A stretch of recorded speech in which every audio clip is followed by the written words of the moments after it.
ঢেঁকি স্বর্গে গেলেও ধান বানে, সেরকম মেয়ে মানুষের কাজ কোনো দিনও শেষ হয় না। যেখানে যাক না কেন রান্নাবান্না করেই খেতে হবে, যত অসুস্থ হোক না কেন রান্নাবান্না করেই খেতে হবে। গলা শুনে অবস্থায় বুঝতে পারছেন যে প্রচুর পরিমাণে ঠান্ডা লেগেছে। এদিক কাশি আসতেছে, তবু ভয়েস দিতে যেয়ে কাশতে পারতেছি না। থেমে থেমে ভয়েস দিতে আসি, কী করবো, বারবার থেমে থেমে ভয়েস দিতে যেয়ে বেঁধে যাচ্ছে। তো আসসালামু আলাইকুম বন্ধুরা, সবাই কেমন আছেন? তো শীতের যেহেতু পড়েই গেছে আর বিভিন্ন ধরনের সব মজার মজার সবজি খেতে হবে, তাই রেডি হয়ে যাচ্ছি বিভিন্ন সময় বিভিন্ন সবজি নিয়ে। তো আজকে মূলার শাক, মূলাই এই রান্না করব, যেহেতু শীতের চলে আসছে, কিন্তু মূলার শাকটা আসলে খাওয়া হয় নাই। তো আজকে সেই মূলার শাকটা খাবো। সবাই একটু ক্ষমা দৃষ্টিতে দেখবেন, গলা অনেক ভেঙে গেছে, এই জন্য কথাটা একটু অন্যরকম শোনা যাচ্ছে। তো কিছু মনে করবেন না। তো আমি এইভাবে মূলার শাকটা কাটি বটির থেকে, আমাকে ছুরি দিয়ে কাটতে বেশ একটা ইজি লাগে, এই জন্য এভাবেই কেটে নিই। তো শাকগুলো কাটা হয়ে গেছে, এর সাথে আমি সবজিও কেটে নিয়েছিলাম, সেটা আর ভিডিও করা হয়নি। শরীরটা এত খারাপ, জ্বর জ্বর লাগছে। আর এই সিজন চেঞ্জের সময় জ্বর ঠান্ডা বাচ্চাদের বড়দের সবাই লাগে। আর বড় একটা ইলিশ মাছ বের করে নিয়েছিলাম, সেটাই ভালোভাবে কেটে নিচ্ছি, মানে এইভাবে ছুলে নিচ্ছি। এদিকে শাকও ধুয়ে নিচ্ছি, পানি নাড়তে প্রচুর পরিমাণে ভয় লাগছে, কি আর বলবো।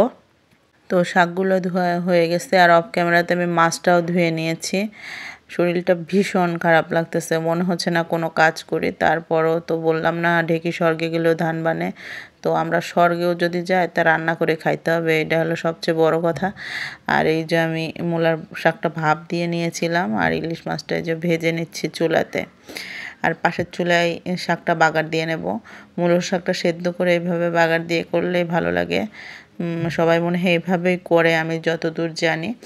তো শাকটা সবুজ সবুজই ছিল, দেখতেও ভালো লাগছিল, আর খেতেও অনেক মজা হয়েছিল। প্রথম তো আজকে, এই জন্য খেতে বেশি মজা লাগছে, পরবর্তীতে কেমন লাগবে জানি না। আর এদিকে মূলা দিয়ে, আলু দিয়ে, বেগুন দিয়ে একটা সবজি করব, মানে সবজি বলতে মাছ দিয়ে সবজি করব। আর মাছ দিয়ে ভোনা মাছের থেকে আমার সবচেয়ে তরকারি দিয়ে মাছ বেশি পছন্দ, কারণ শীতের সময় বিশেষ করে। আর এখনও কুমড়ো বড়ি দেওয়া হয় নাই, মানে আমার শাশুড়ি আম্মায় দেয় আর কি, সেটা এখনও দিছে কিনা আমি জানি না। তো কুমড়ো বড়ি দিয়ে রান্না করি আমরা এই তরকারিগুলি, তো এখনও খাওয়া হয় নাই। আমার ফ্রিজে আছে, মনে করছিলাম দিব, তো লাস্টে আর দেয়াই হয় নাই। আর মূলতে বেগুন দিলে আসলে বেশি মজা লাগে মূলোর তরকারিতে, এর জন্য বেগুনগুলি বের করে নিয়েছি।